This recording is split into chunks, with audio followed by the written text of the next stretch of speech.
नमस्कार मंडळी, recipe with Rupali या यूट्यूब चॅनलमध्ये तुमचे स्वागत आहे। आज मी बनवणार आहे चमचमीत असे मटार पनीर। त्यासाठी अर्धा किलो पनीर या ठिकाणी घेतलेला आहे। एका कढईमध्ये 2 छोटे चमचे तेल टाकायचं। तुमच्याकडे बटर असेल ते टाकलं तरी सुद्धा चालेल। त्यानंतर पनीरचे तुकडे करून यामध्ये टाकायचे। पनीरचे तुकडे तुम्हाला हवे असणाऱ्या आकारामध्ये करू शकता, छोटे किंवा मोठे। त्यामध्ये थोडीशी हळद, लाल तिखट टाकायचं। आता हे पनीर एक 4 ते 5 मिनिटे छान फ्राय करून घ्यायचं आहे।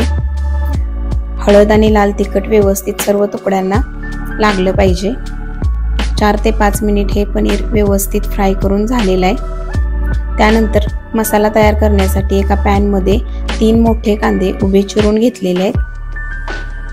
हा कांदा व्यवस्थित आता भाजून घ्यायचा आहे। कांदा पटकन भाजण्यासाठी त्यामध्ये थोडंसं तेल सोडायचं, म्हणजे कांदा व्यवस्थित पटकन भाजला जातो।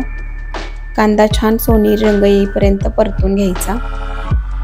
कोणताही मसाला करत असताना कांदा भाजून घेतला की त्याचा जो उग्र वास असतो तो त्या पदार्थामध्ये येत नाही।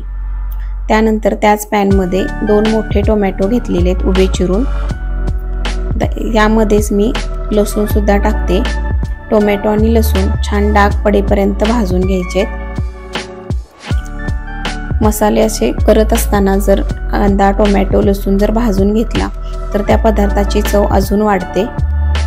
या ठिकाणी मी सुहाना पनीर टिक्का मसाला घेतलेला आहे। हा मसाला मी दुधामध्ये मिक्स करून घेते।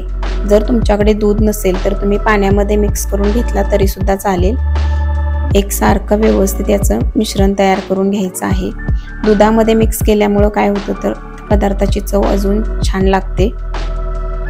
त्यानंतर आता एका कढईमध्ये 2 चमचे तेल टाकायचं। त्यामध्ये मोहरी, जिरे टाकायचे। त्यामध्येच अर्धा चमचा लाल तिखट टाकायचं, अर्धा चमचा धनेपूड टाकायची। लाल तिखट तेलामध्ये टाकल्यामुळे काय होतं तर रंग छान येतो पदार्थाला।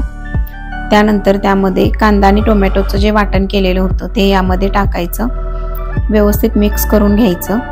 त्यानंतर जो पनीर टिक्का मसाला दुधामध्ये मिक्स करून घेतला होता तो सुद्धा यामध्ये टाकायचा। दोन्ही मसाले एकत्र करून व्यवस्थित परतून घ्यायचे। तेल सुटेपर्यंत छान परतून घ्यायचे। मसाले छान भाजल्यानंतर पदार्थाची चव अप्रतिम लागते। त्यानंतर यामध्ये थोडंसं पाणी ओतायचं।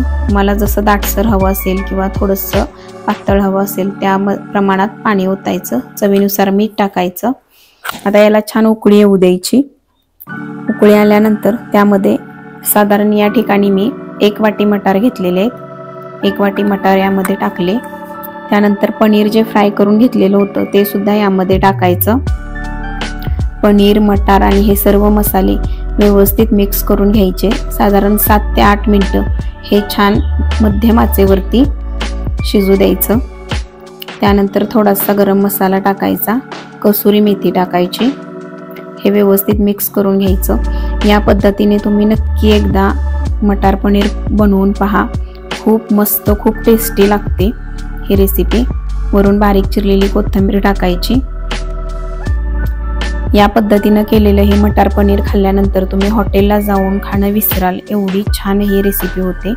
वरून थोडीशी फ्रेश क्रीम या ठिकाणी मी टाकलेली आहे। रेसिपी आजची कशी वाटली मला कमेंट करून नक्की सांगा।